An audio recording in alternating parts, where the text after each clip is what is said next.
Sobre os esforços do ministro da Fazenda, apesar desses esforços, nesse fim de semana agora eu acompanhei uma entrevista que a economista Helena Landau concedeu à Folha de São Paulo e ela usou, e que virou manchete nessa entrevista, de que a percepção negativa ela precisa ser mudada pelo presidente da República. É Lula quem tem que pegar a percepção, lidar com ela e entregar algo diferente, e não o ministro da Fazenda. Como é que você avalia isso, Jason?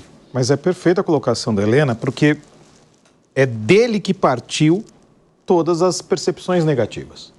Porque do momento em que se esperava uma reforma tributária, se esperava uma reforma do arcabouço fiscal, um pacote de corte de gastos crível, toda vez que o ministro dizia, não, nós vamos lançar agora, aparecia, não, mas vai precisar passar primeiro pelo presidente. A hora que falava, vai precisar primeiro passar pelo presidente, dólar subia, a bolsa caía.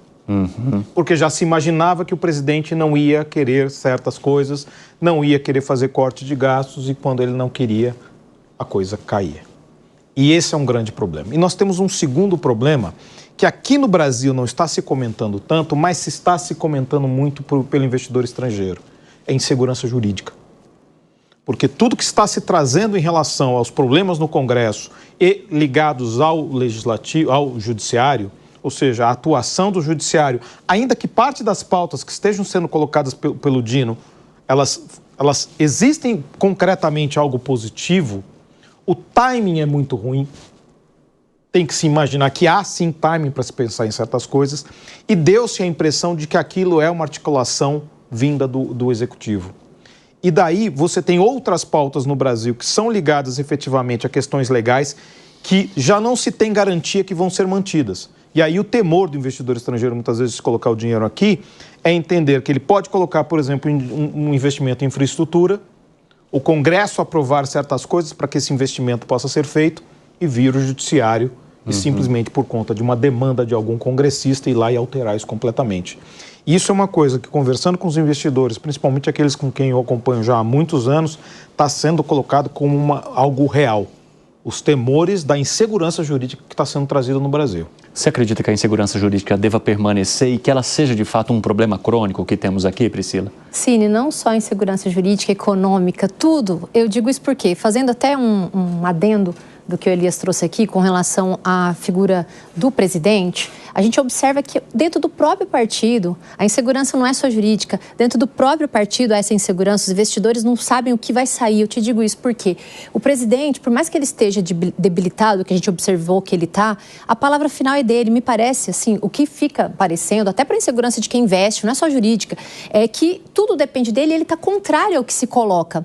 Então, digamos assim, o ministro da Economia, o Haddad, ele quer fazer tudo para poder fazer a reforma, baixar a taxa de juros, precisa da palavra do presidente. Aí o presidente é contrário. E eu acho que o ministro Haddad foi colocado não como um fogo amigo, para sangrar no meio dos tubarões. Eu digo isso porque, como ele é o único que o presidente gosta e vê como um sucessor, e ele não é querido, como bem colocou aqui o Cristiano, isso é uma percepção que a gente tem perante os seus pares, traz uma insegurança, primeiramente, dentro do próprio partido, dentro da própria definição do governo, e com relação à insegurança jurídica, eu vou aqui fazer coro ao que o Jason colocou. Me parece que o Flávio Dino fez mesmo com relação à questão da emenda, já sugerindo esse bloqueio dessas emendas, a gente não pode nunca afirmar nada, mas sugerindo que essa emenda não fosse à frente para poder brecar os pedidos feitos pelo Congresso. Então, essa insegurança jurídica, Cine, também vai influenciar na nossa economia. Eu digo isso por quê? Porque o investidor vê, uma hora coloca emenda, uma hora vota, uma hora não vota, o presidente fala uma coisa, o ministro fala outra, eles têm briga entre eles. Quem vai ficar querendo investir? E há também uma questão da especulação. A especulação também influencia na nossa economia e também, diante dessa insegurança jurídica, o investidor quer investir onde ele traz minimamente uma segurança. Se ele entende que nem o governo sabe o que vai ser aprovado, se ele entende que nem o governo entende o que vai ser definido, para que ele vai deixar um dinheiro aqui? Por isso que a gente está tendo essa problemática não só jurídica, mas também econômica, e a gente está enfrentando atualmente. Agora, Cristiano, um dos contra-argumentos do presidente Lula, quando há essa crítica do mercado ou essa percepção negativa, é de que ele já viveu esse movimento lá atrás e ele provou o contrário.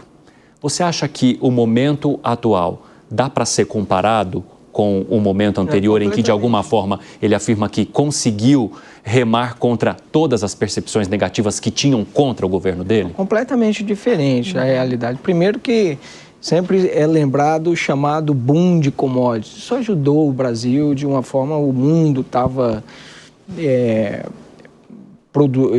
consumindo muito e tal, e o Brasil exportador, então o Brasil acabou se dando muito isso. Então, quando o presidente, por exemplo, tenta... veja,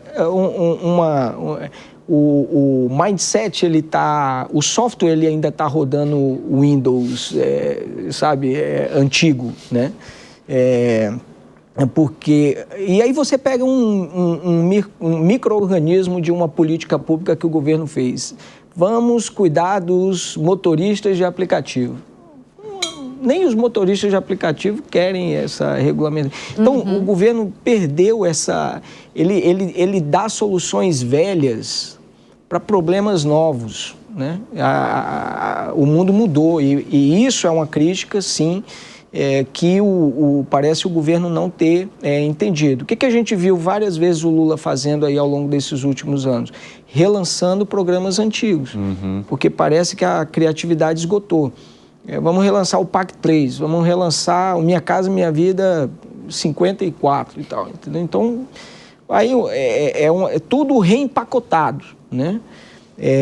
Sem ter essa visão nova do que efetivamente a economia está precisando no momento. Então, eu acho que não é comparável pelo que o mundo vivia naquela época e não é comparado pela realidade. A gente está falando de inteligência artificial hoje, entendeu? É outra discussão, é outro nível. Aliás, você trouxe isso da inteligência artificial interessante, porque em vez do governo fazer como os governos fazem lá fora, o governo quer alguma coisa interessante, que seja estratégico. O governo americano, por exemplo, manda dinheiro para as universidades e dissemina o dinheiro entre as universidades e diz: preciso de uma pesquisa sobre isso. E depois começa a colocar, entre aspas, coloca uma disputa entre as universidades para entender o papel daquilo que foi lançado em termos de pesquisa e entender o que seria mais importante para o governo.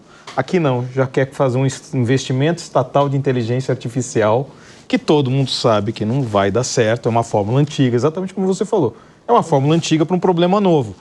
Então, em vez de se pensar em repensar, por exemplo, o papel do investimento nas universidades, que aqui no Brasil é outro problema grave, as universidades, algumas áreas de universidades têm ojeriza investimento privado, não, está se pensando em criar novamente uma estatal para se colocar dinheiro, para tentar se pensar daqui a pouco. Já se falou de satélite também, tentar o investimento, pegaram uma empresa chinesa que tem 2 satélites no ar, porque não querem investir nos satélites do Elon Musk. E é tudo ideologizado. E o problema é que é uma ideologia que está meio mofada, ela está com cheiro de anos 80, sendo que nós já estamos no século XXI. Elias Tavares, você acha que o governo tem buscado soluções antigas para problemas novos? Sim, concordo totalmente com os nossos amigos aqui, porque, como a gente bem colocou, a gente tem um momento novo, né? A gente tem uma configuração política nova, a gente tem uma forma de se fazer política nova também, né?